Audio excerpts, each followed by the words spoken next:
one of the biggest problems I see walking into a store, and it doesn't seem to matter where or when, it doesn't seem like the staffing levels match up so that everybody gets the attention they need when they come in. Yeah, Paul, that's a struggle every single day in the store, is making sure that we either have the right amount of staff or the right amount of technicians there to take care of the customers, or that we have the right amount of customers for the right amount of staff. Every day we struggle with that, to figure out, you know, how many people are going to be there at what times they're going to be there. And it's a difficult thing that you can look at every single day, and it seems to change every day. The amount of people that you need at 9 o'clock as versus 2 o'clock. Well, I think that used to be a problem until now, because now we've got WeaveWorkforce. I feel that pain. I have seen it myself as well, and that's part of why I founded WeaveWorkforce, was to help address that and make life better for the customers, the employees, and the business owners that have these issues. My name's John Larson. I've been in the auto industry for 20 years, and I'm really excited for this opportunity to be here today. Hi, I'm Stacey Giffen. My background is in staffing and technology, so obviously passionate about making sure the right people are in the right places at the right time. The essence of what Weave can do for a dealership is we can help a dealership use their data to see what's coming.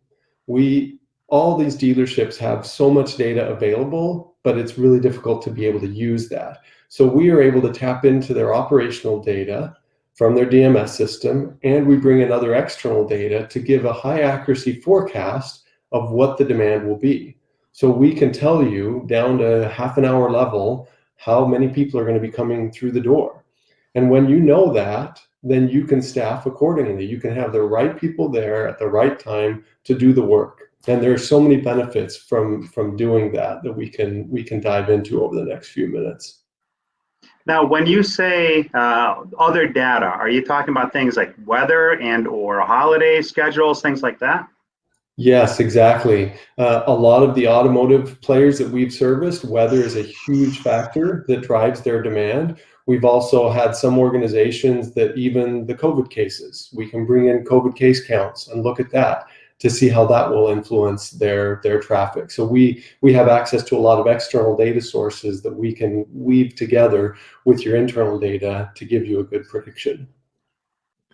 Stacey, one of the things that I see is keeping employees satisfied in their job roles, and one of the issues that comes up is either we are loading everything onto their back and trying to get them to get everything done, or we don't have enough for them to get done, and both of those create issues with retention of employees and the satisfaction, which obviously the satisfaction leads to a loss of retention.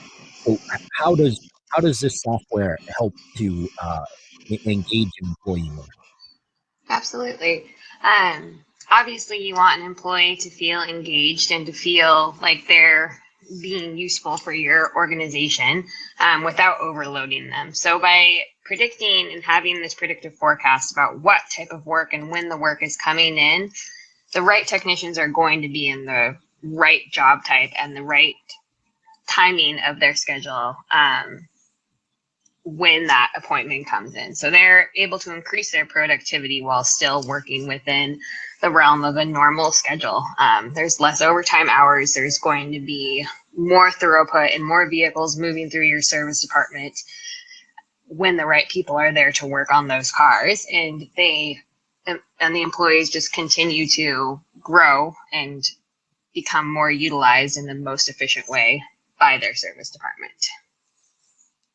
You know, one of the things that frustrates me and just about every customer is wait times. I can't tell you how frustrating it is when I've made my service appointment. I drive in, I walk up to the counter, and there's either no one there to greet me, or they haven't scheduled their work properly, and now I end up waiting 10, 15, 20 minutes And I'm thinking to myself, I made a specific time appointment. That's frustrating.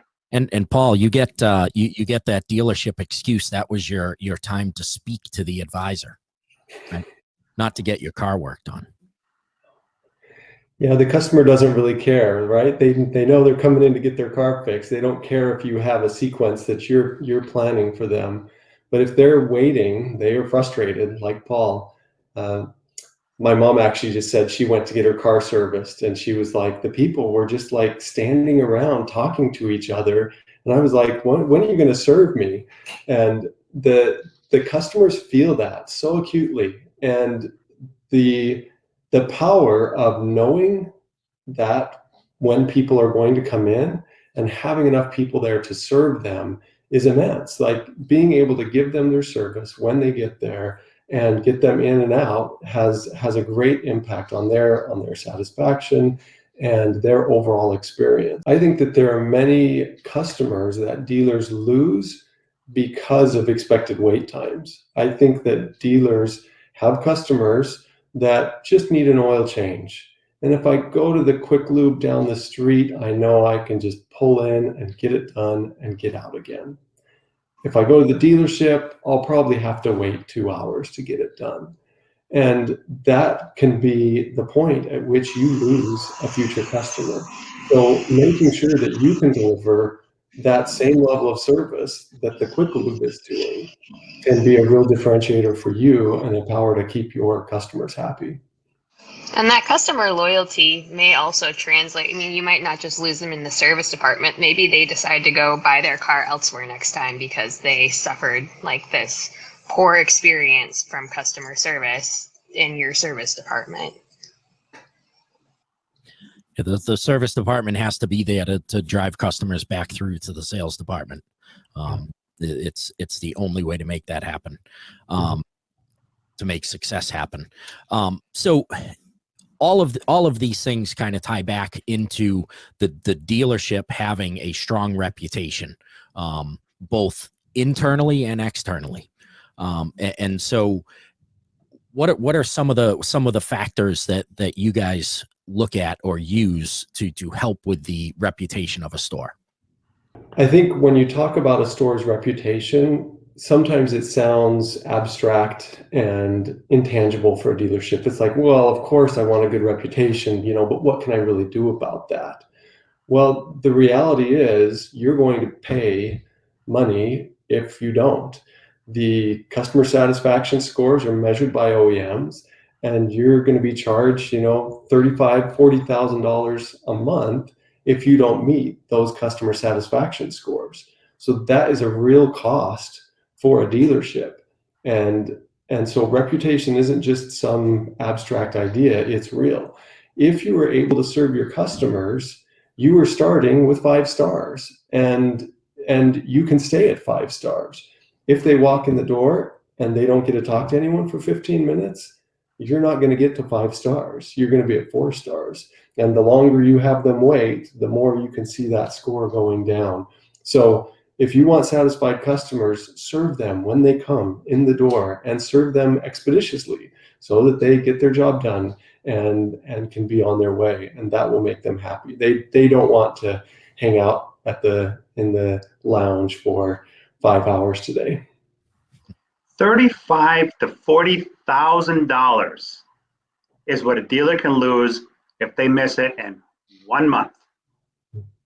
Mm-hmm. Anybody from upper management ever come down and remind you, Dave, if perhaps you didn't hit it that month? Yes, Paul, I've had a couple of those gentle reminders from management when a store does not hit its CSI targets. It's a massive thing in the dealership world. The OEM gets to use that to hold over your head to make sure that you're taking care of customers so that they will come back and buy another vehicle of that brand. I mean, that's the ultimate life cycle is they purchase a car, they get it serviced there, they purchase another car there.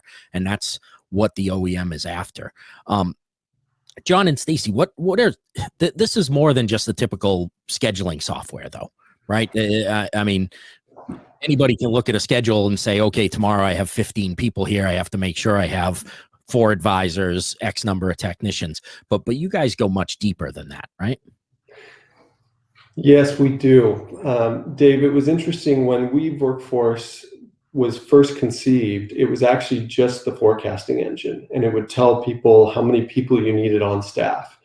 And that delivered immense savings. We were actually doing it for an aftermarket automotive retailer, and they saved 14% on their labor costs just by looking at that forecast. But after using it for a few months, the managers found it was difficult, because even if you know how many people you need, building a schedule out that matches that was hard. And so now the software actually can take the forecast and automatically generate a schedule that will meet that forecast. And so it will tell you the different start times and end times for your employees. When did they need to be taking lunch breaks? And just by making it that much easier, then the managers were like, wow, how would I not use this? You know, I used to spend an hour or two a week trying to come up with a schedule. And, you know, I knew it was imperfect, but I kind of knew by my gut, maybe this day is going to be heavier, that one's lighter. But now, automatically, it creates this. I look at it, and I can still make changes if I want to, but it does the job for me. It's like the easy button. You push it, and it's done. Now, does it look at specific technician productivity also, maybe to see who's better in specific areas, or how we can better train our staff so that we're operating at optimal efficiency? Yeah, with all of the operational data that we get, we have some really powerful analytics that can go down to the technician level and say, on a day-to-day basis, how is their proficiency, how is their productivity and their efficiency, and track them at that level. Can say, what's the mix between customer pay versus warranty versus internal work that I'm doing. And so being able to see that specifically, what's going on with your technicians and with your advisors, you can give them meaningful feedback. You can help them know where their strengths and weaknesses are to improve your operations overall. If you look at an average dealership, and let's say they're only doing like 20 vehicles a day, if you were able to improve their proficiency by 1 percentage point, you would save about $10,000 a month in that you would have higher throughput because of this. Wow. So just a little bit of improvement in proficiency for a dealership can make a huge impact.